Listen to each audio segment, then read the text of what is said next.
یا اللہ ہمارا ظاہر باطن پاک کر دے، جو دشواریاں، بیماریاں، پریشانیاں، آنے والے خدشات، آفات سے ہمیں محفوظ فرما، ہماری جائز حاجات پوری فرما اور ہمارا ایمان پر خاتمہ کرنا، آمین۔ فرمان نبی صلی اللہ تعالیٰ علیہ وآلہ وسلم ہے، جو شخص جمعے کے دن اپنے ناخن کاٹتا ہے، اللہ تعالیٰ اس سے بیماری نکال کر شفا داخل کر دیتا ہے۔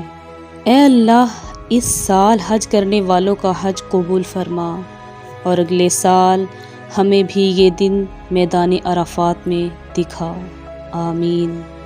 جب رمضان کی پہلی رات ہوتی ہے تو اللہ تعالیٰ اپنی مخلوق کی طرف نظر فرماتا ہے، اور جب اللہ تعالیٰ کسی بندے کی طرف نظر فرمائے تو اسے کبھی عذاب نہ دے گا، اور ہر روز 10 لاکھ گناہگاروں کو جہنم سے آزاد فرماتا ہے۔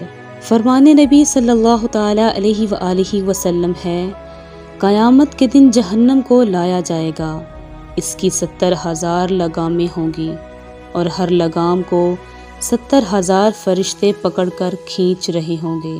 جو شخص جمعہ کے دن سورۃ آل عمران کی تلاوت کرتا ہے تو رات تک فرشتے اس کے لیے دعائیں کرتے رہتے ہیں۔ اچھے لوگ اپنی نیکی کو اور برے لوگ دوسروں کی نیکی کو بھول جاتے ہیں۔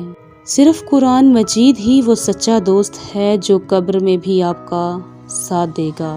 بے شک اللہ اور اس کے فرشتے نبی کریم صلی اللہ تعالیٰ علیہ وآلہ وسلم پر درود پڑھتے ہیں۔ اے ایمان والو، تم بھی آپ صلی اللہ تعالیٰ علیہ وآلہ وسلم پر درود بھیجو۔ ہر عبادت کا پتہ نہیں ہوتا کہ وہ قبول ہوئی ہے یا نہیں، مگر درود شریف ایسی عبادت ہے جو ادا ہوتے ہی قبول ہو جاتی ہے۔ اے کائنات کے مالک، اس مبارک دن اور مبارک مہینے کے صدقے ہمارے پیاروں عزیز رشتہ داروں کی اور جو یہ پوسٹ پڑھ رہے ہیں ان سب کی دلی مرادیں، تمنائیں، خواہشیں، امیدیں پوری فرما، آمین۔ بکری کا دودھ پینے سے بال لمبے ہوتے ہیں، زیادہ گرم کھانا کھانے سے دل کی بیماریاں جنم لیتی ہیں، شہد کو زبان کے نیچے رکھنے سے دماغ تیز ہوتا ہے، انار کے اندرونی چھلکے سمیت کھانے سے معدے کو طاقت ملتی ہے، رات کو ناف پر چنبیلی کا تیل لگا کر سونے سے عمر میں اضافہ ہوتا ہے، ہر 15 دن بعد انڈے کی زردی کھانے سے چہرے پر جھریاں نہیں آتی۔